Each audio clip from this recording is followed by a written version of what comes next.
On March 1st, the U.S. Department of State approved a possible foreign military sale of $619 million to Taiwan Island. Here's the way I see it. The U.S. is looking at it saying, if we don't go to war with China or we don't settle this issue within the next 3 or 4 years, we lose. Because China's going to be very powerful.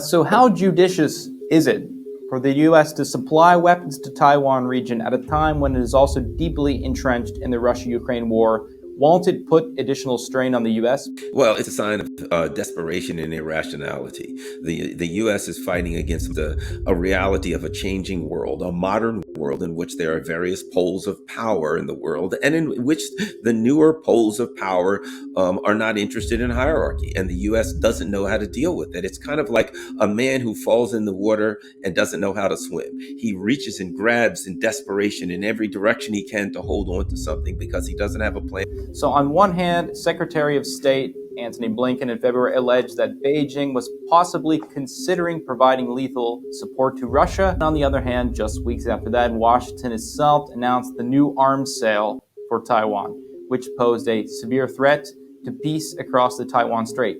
China's Foreign Ministry of National Defense remarked on March 3rd.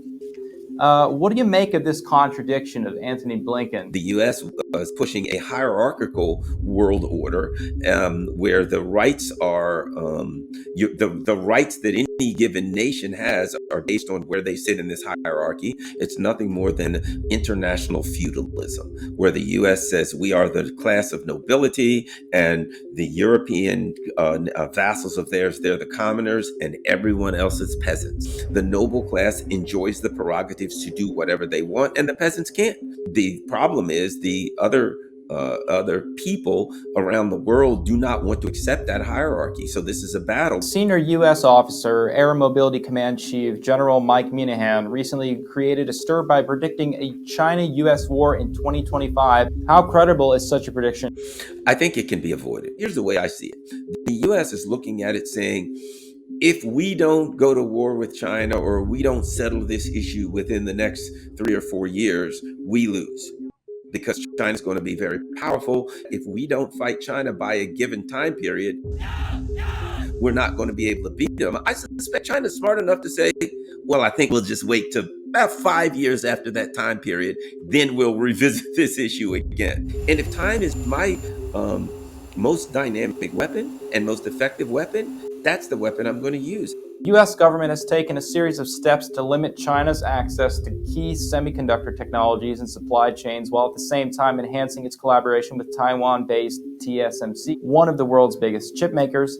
How do you look at the U.S. strategy of pitting Taiwanese enterprises to contain China? What they're doing is, it's short-term gain. Okay, you're going to put China behind the 8 ball a little bit in the short term, maybe for a few years. In the short run, yes, it's going to be a little bit of a problem for China in catching up with their technology on chips.